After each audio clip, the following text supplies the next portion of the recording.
안녕하세요. 매일 아침 하나님의 말씀을 묵상하고 기도함으로 멋진 하루를 만들어가는 체험교회 아침 묵상 시간입니다. 오늘도 우리에게 주시는 하나님의 말씀이 저와 여러분들에게 은혜와 능력과 평강과 힘을 주는 그런 말씀이 되기를 간절히 바랍니다. 오늘 말씀은 마태복음 7장 13절에서 29절까지 조금 길지만 산상수훈의 마지막 말씀인데요. 오늘 이 말씀을 함께 묵상하고 함께 나누도록 그렇게 하겠습니다. 7장 13절에서부터 29절까지의 말씀입니다. 함께 읽겠습니다. 좁은 문으로 들어가라. 멸망으로 인도하는 문은 크고 그 길이 넓어 그리로 들어가는 자가 많고 생명으로 인도하는 문은 좁고 길이 협착하여 찾는 자가 적음이라. 거짓 선지자들을 삼가라. 양의 옷을 입고 너희에게 나아오나 속에는 노략질하는 일이라.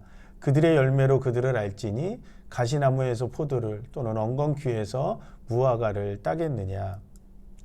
이와 같이 좋은 나무마다 아름다운 열매를 맺고 못된 나무가 나쁜 열매를 맺나니 좋은 나무가 나쁜 열매를 맺을 수 없고 못된 나무가 아름다운 열매를 맺을 수 없느니라.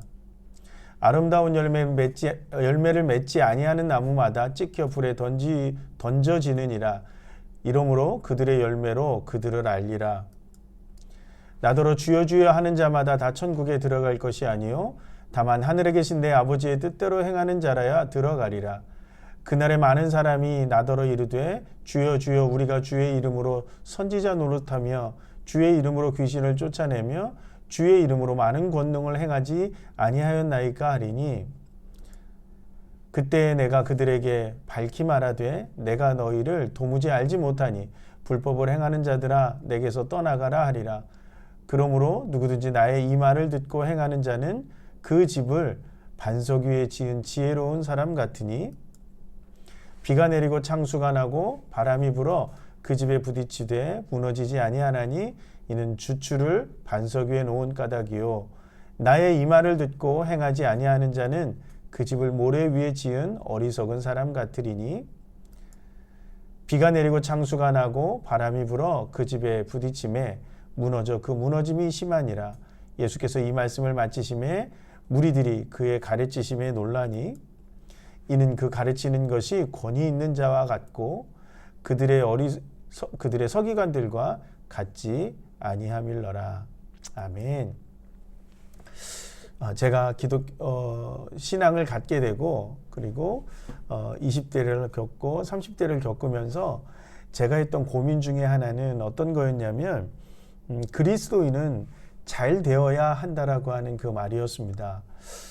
그리스도는 잘 되어야 한다. 그래서 어떤 목사님들은 축복을 얘기하고 성공을 이야기합니다. 성공하지 않으면 믿음이 없는 것 같고 그리고 부자가 되지 않으면 그리고 직장을 올바르게 얻지 못하면 좋은 직장, 좋은 집, 좋은 것을 향해 가지 않으면 마치 믿음이 없는 것처럼 이야기하기도 하고 또 어떤 분들은 고난과 고통 가운데 왜 그렇게 살아? 이렇게 말하면서 만약에 고난과 고통을 당하는 사람들이 마치 믿음이 없는 것처럼 그렇게 이야기하는 것을 많이 보았습니다.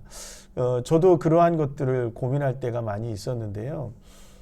과연 우리의 신앙이라고 하는 것은 과연 어떤 것일까? 앞에서 5장과 6장에서 계속해서 그리고 7장 12절까지 예수님이 말씀하시는 것을 이렇게 돌아보면 우리가 가지는 것 자체가 불의하고 믿음 없는 자의 모습으로 살아가는 것이거든요.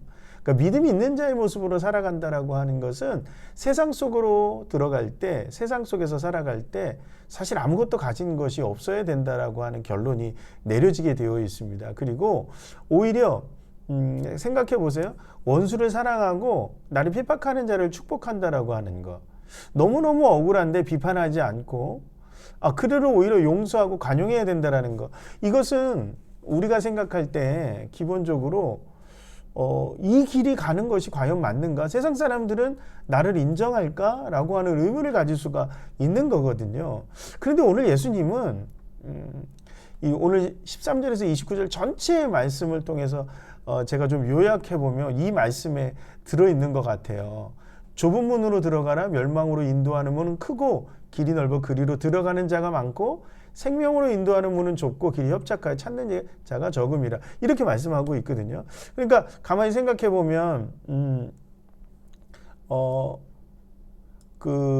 우리가 하나님의 말씀을 생각할 때 이렇게 생각할 수가 있는 거죠. 우리가 예수를 믿으면 다 잘 돼야 되고 고난은 없고 탄탄대로만 이뤄야 되고 제가 이모티콘 중에 꽃길만 걸어 이렇게 나와 있는데 마치 그렇게 가야만 우리의 신앙이 승리하는 것 같고 그리고 간증은 또 그럴 때 해야 되는 것만 같고 그런 경우가 굉장히 많이 있는데요. 그런데 사실은 의를 행한다라고 하는 것은 굉장히 좁은 길로 가는 좁은 길이라고 하는 것은 우리가 다닐 때 이 좁은 길은 굉장히 불편합니다. 그리고 답답하기도 하고 내가 왜 이를 가야 되냐면 회의가 오기도 하고 그러한 길로 가는 거거든요. 그런데 우리는 그래서 되게 어떤 길을 가느냐면 군자는 대로행이라고 그래서 넓고 편하고 그리고 그 길을 갈 때 자부심을 느끼는 그런 길을 우리가 좀 가고 싶어 하죠. 그렇지 않습니까? 근데 그 위치에 올라가서 그 길을 갈 수 있는 사람이라면 의를 행함으로 그 길을 갈 수 있다라고 하면 저는 예수님이 오늘 그것을 얘기하는 것은 아닌 것 같아요. 세상 속에서 말하는 탄탄대로라고 하는 그 길을 걸어갈 때는 때로는 불의를 행하기도 하고 때로는 성경에서 벗어난 것들을 행할 때 그 길들이 나타난다라고 보면 만약에 그렇게 해가지고 그 길을 가야 된다라고 하면 그것은 잘못됐다라고는 예수님이 말씀하시는 거거든요. 오히려 어떤 길이죠? 의를 행하고 그곳에 고난이 있다고 하더라도 어렵고 억울하고 답답함이 있다 하더라도 그 길이 생명으로 가는 길이고 의로운 길이라면 그 길로 가라는 거예요. 우리의 선택지가 있습니다. 넓고 튼튼한 넓고 그리고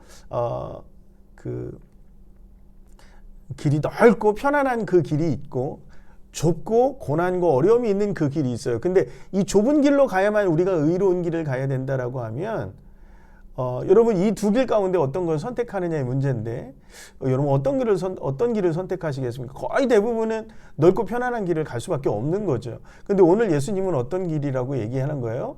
넓고 편하고 좁으냐의 문제가 아니라 의로운 길을 오늘 하나님이 말씀하시는 그 길을 가라고 하는 거죠.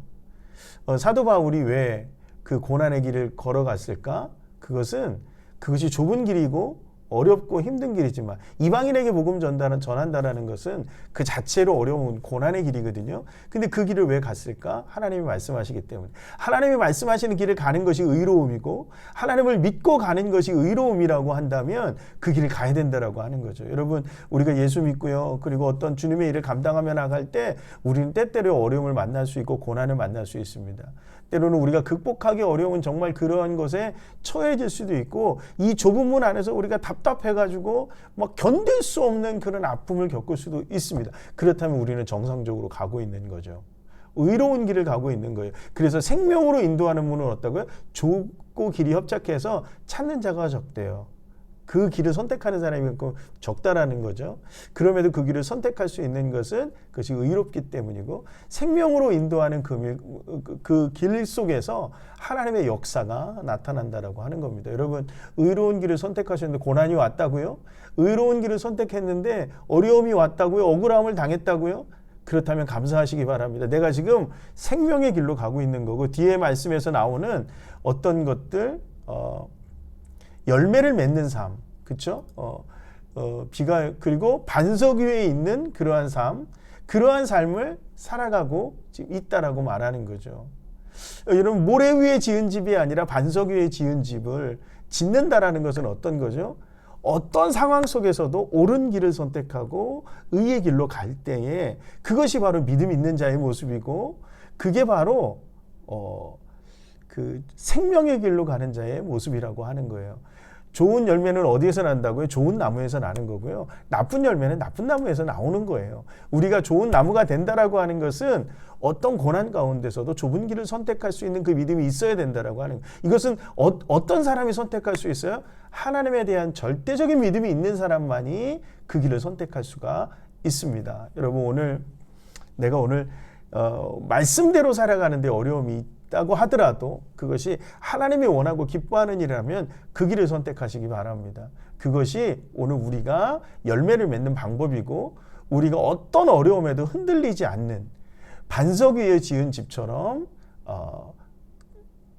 튼튼하고 견고한 집을 지을 수 있다라고 하는 거죠. 넓고 편한 그 길 속에는 하나님의 인도하심과 하나님의 역사가 나타나지 않습니다. 모든 것이 다 누구의 것이에요? 나의 것이고 나의 의지일 뿐이기 때문에 그 안에서는 결코 선한 열매가 나올 수 없고 그 길에서 나오는 모든 성공과 것들은 무너질 수밖에 없는 모래 위에 지은 집과 같은 것이라는 것을 오늘 좀 기억했으면 좋겠습니다. 여러분 오늘 하루 그래서 오늘도 하나님이 원하시는 것, 하나님이 기뻐하시는 것을 위해서 여러분 애쓰고 노력하면서 걸어갈 수 있는 저와 여러분들이 됐으면 좋겠습니다. 나는 왜 이렇게 안 돼? 나는 왜 고난이 있어? 여기에서 좌절하고 절망하는 것이 아니라 그럼에도 불구하고 하나님이 나를 이렇게 가게 하는 것은 하나님의 거대한 역사를 이루기 위한 하나님의 섭리라고 하는 것. 그것을 여러분들이 기억하시고 오늘도 용기 얻어서 승리하며 나아가는 저와 여러분들이 되시기를 주님의 이름으로 간절히 축복합니다. 기도하시겠습니다. 사랑이 많으신 하나님, 오늘도 우리에게 귀한 하루를 허락해 주셔서 감사합니다. 하나님, 우리가 하루를 살아갈 때 때때로 우리는 좁은 길을 만나고 험한 길을 만나고 고난의 길을 만날 때 너무 힘들고 어려워할 때가 너무나도 많이 있습니다. 그러나 오늘 하나님의 말씀을 통해 힘을 얻고 용기를 얻습니다. 우리가 가는 그 길이 주님이 원하시는 그 길이라면 하나님 그 좁은 길을 과감하게 선택하게 하시고 그 길을 걸어가며 감사하며 찬송하며 기쁨으로 갈 수 있도록 하나님 우리의 영혼을 붙잡아 주시고 때때로 지치고 넘어질 때 우리에게 말씀하셔서 다시 그 길을 걸어가는데 어려움 없도록 우리를 인도하여 주시옵소서. 그래서 하나님 우리가 좋은 열매를 맺는 나무가 되게 해주시고 하나님 반석 위에 지은 집이 될 수 있는 그 반석이 우리 안에 있기를 소망합니다. 하나님 결코 흔들리지 않게 하시고 오늘도 하나님이 원하는 그 길을 자신 있고 용기 있게 걸어가는 우리 귀한 성도들 될 수 있도록 축복하여 주시옵소서. 온전히 주님 함께 하시길 소망하며 예수님의 이름으로 기도하옵나이다. 아멘. 오늘도 기도하실 때 오늘 하나님께서 우리에게 말씀하시는 그 말씀을 붙잡고 나아가시는데요. 특별히 기도의 자리로 나아갈 때 하나님 내가 오늘 하나님이 기뻐하시는 그 한 가지를 어떤 어려움이 있어도 한번 실천해 보겠습니다 라고 하는 그 기도 제목으로 내가 용기 내 보겠습니다 라고 하는 그 기도 제목으로 나아가는 저와 여러분들이 되시기를 간절히 기도합니다. 기도의 자리로 나아가시겠습니다.